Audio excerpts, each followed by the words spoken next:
Greetings, shippers, and we're here at Comic-Con on location with an actual good camera. It's horrible, you can see too much. So, we're gonna go around, I'm gonna show you some things, not too many things, don't get too excited, it's not gonna be like that, it's not my kind of vlog. We're gonna look at what it's like to go as a more introverted person, which I am, because I didn't tell you, you're just seeing it now for the first time. I've been down a bit, I have lubed, so I'm gonna show you some stuff, we're gonna take a look at cons, and then we're gonna talk about it. So thank you so much. Also, we're here with Alternity Cosmetics, who has been kind enough to sponsor this video and give me a shirt that fits very nicely. So yay, hooray for that. Thank you so much, and we'll talk more about that in a minute. All right, see you guys soon. Bye.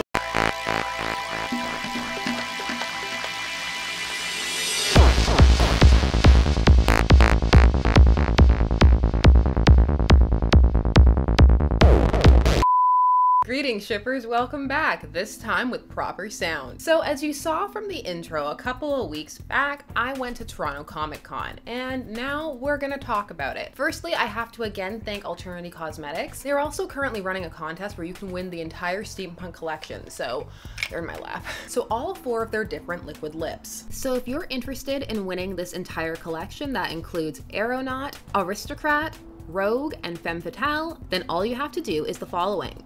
Head on over to the Alternity Cosmetics Instagram, give them a follow, and like this picture. This specific picture right here that I'm showing you now. After that, on the same picture, comment a lipstick emoji, and you will be entered to win the entire collection. So that's it, quick lickety split. They have sponsored a few of our videos, and you know that I'm a huge fan because of the brand owner's story, because of their whole concept, how each lippy has a persona and a story that goes with it, like a fanfic persona. And they do one day intend to extend those and have even more to the stories about them than they already have. I love the idea of them being used for cosplay, especially relaxed cosplay, which was why we went to the event together. Not that there is a lot of relaxed cosplay at cons. So initially, when I first went, I had a completely different idea for what this video was going to be. I thought it was going to be chatting with a bunch of different people, maybe meeting some voice actors or whoever was there. And then my personality kicked in. And so I thought it would be more interesting to talk about what it's like to go to a con as an introvert or a lurker, because that is my natural state. And to be quite frank, I haven't gone to a lot of cons. I only go every now and again, and I've always gone with other people. I went with other people this time too, but I did have flashes while I was walking through for the concept for this video of what would it be like if I was here completely alone. Am I the right type of person to go to a con? What does one get out of a con exactly? So I wanted to ponder all of those questions from a lurker perspective. So the first question to ask yourself if you're contemplating going to a con for the first time is, how much do you like crowds? Because depending on which con you go to, it can be quite crowded. Toronto Comic Con is about mid-level crowded, which means that there are some areas where you're crushed and other areas where you can walk freely, but there are still people camping out on the floor by the food. So if you're someone who doesn't like enclosed spaces or walking and brushing up against a lot of people, it might not be the most fun experience for you. 2.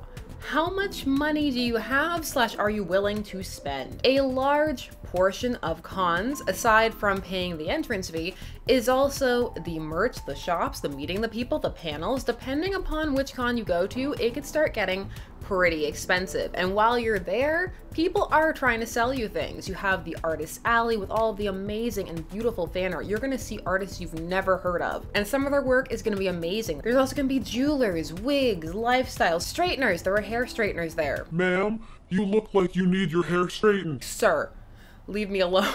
So if you're going, just be mindful that you probably will need to budget for it, and if you're the kind of person who's easily swept up into buying things, especially fandom-based things, that could 100% happen here.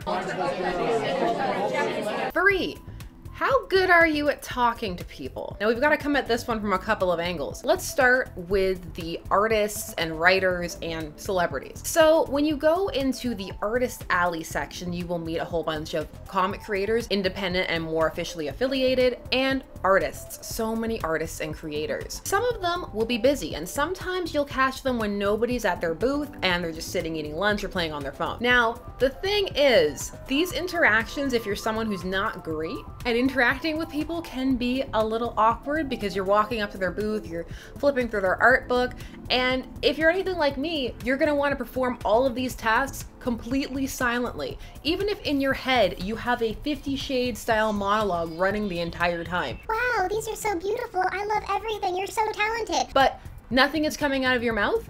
It's just completely all happening in your head. So if you're the type of person who's completely fine talking to people and being like, wow, I love your work, so good, then these interactions should be no problem for you. But if you're very, very introverted and have a hard time, and then if the conversation starts, you just get awkward and stilted, that's another thing to consider. Although if you go with friends, you're someone who's more gregarious and can carry the conversation, and once they get started, you're okay to jump in, then this should be okay as well. The celebrities as well, some of them have lines, some of them don't, and you have to run that question in your head of what will you do if you get up there and they're mean. That's just, I can't live with that. So John Delancey was there and he had no line. He had no line. He was sitting, playing on his phone. And part of me was like, this is my time. This is my time to get up there and meet Q. But no, I couldn't do it.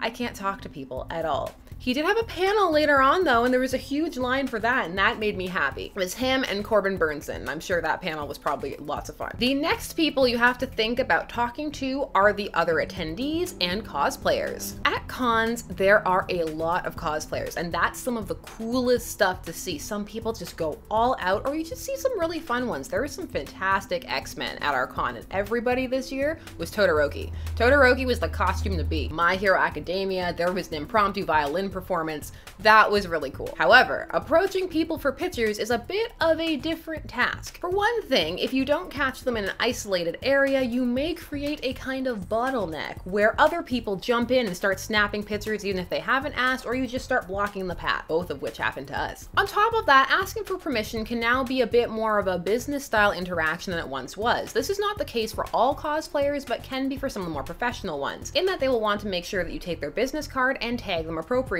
which can mean instantly having to post the picture and tag everybody right then and there, which can turn what you thought was going to be a quick photo op into something much longer, which is not a problem in and of itself because you can still see some really cool photos that way, or if you can keep the cards straight in your heads, you can tag them all later. However, for some people, this might be a bit more than they were anticipating out of the interaction. So just be forewarned that it can be a bit more intensive than you were anticipating. Interacting with people, if you're introverted, can just be a minefield of eye contact and trying to answer questions without marble mouthing all over yourself.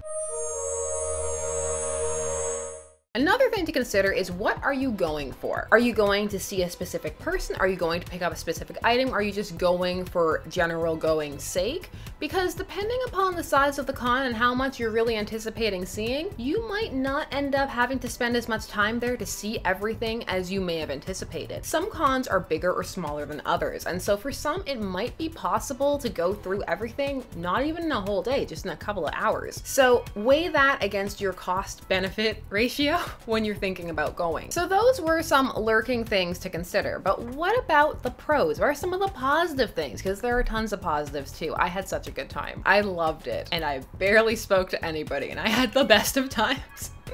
It was the best, most silent of times. So one thing we already touched upon, but that's seeing all of the amazing cosplay and art. Going and seeing so much cool creation and so many people as into or more into fandom than you is a great time. And you see so many different styles, so many different creative things. It can be very motivating. It's just motivating to see people out there and doing something like that with their fandom, which is a lot of fun. Also, both a con and a pro, the buying of things. If you enjoy buying things, well, yes, this is the place for you. Okay, this is totally a lurker perk, but Observation. Do you enjoy just observing people, watching them walk around and just seeing what's happening? Like, wow, what a cool photo shoot, or wow, what a cool cosplay, or wow, look at that pizza booth. Then it's fantastic. There are so many people to look at and to see. I like just observing people just going about their business. That sounds so creepy, but for those of you who know what I'm talking about, you'll know it's not like that. A better way to put it would be just being in the atmosphere. Taking in the general atmosphere of fandom and the con can be such a fun experience. Another great thing and reason to go is the impromptu events that happen while you're there. Case in point, the violin performance. We didn't know that was gonna happen, just all of a sudden, violin, and that is really cool. There's also the chance that you might have one of those rare moments where you suddenly have an extroverted moment and you just go up and start talking to somebody and it just clicks, or even that one of your potentially awkward starting interactions turns into something, which is why I constantly go places even if I end up being uncomfortable, because you never know. Sometimes you end up making a really good friend or having a really great social interaction that you weren't expecting. And of course, going with friends is always a great time. But then again, unless your friends are awful, going anywhere with friends is a good time. I guess the thing to ponder with this video is if the con experience is for you or not. Of course, the thing to say would be to go to one just to try it out and see how you feel about it, but I just thought I would give you some things to ponder if you were on the fence about whether a con is the kind of thing for you. I personally, despite all of my lurky ways, had a fantastic time. I'm so grateful to Alternity for sponsoring me, for hanging out with me at the event. It was a great time. I want to hear from you. I want to hear some of your con stories. What's the best time you've had? What's the worst time you've had? Are you able to talk to people, or do you completely freeze up? I want to hear all your experiences down below, because we all have such different experiences at these things. Do you cosplay? Do you not? You know the drill. Answer as many of my questions as possible, numbered if you can, because I love a good essay comment and I'm really excited to read your stories. Also, I think we've got everything. I think the glare is pretty much gone. I think the sound sounds like it should coming from this camera. So I think it's finally happened. The planets have aligned. One last time before we go, Alternity Cosmetics is having a contest and you can win the entire steampunk collection, and these are fantastic.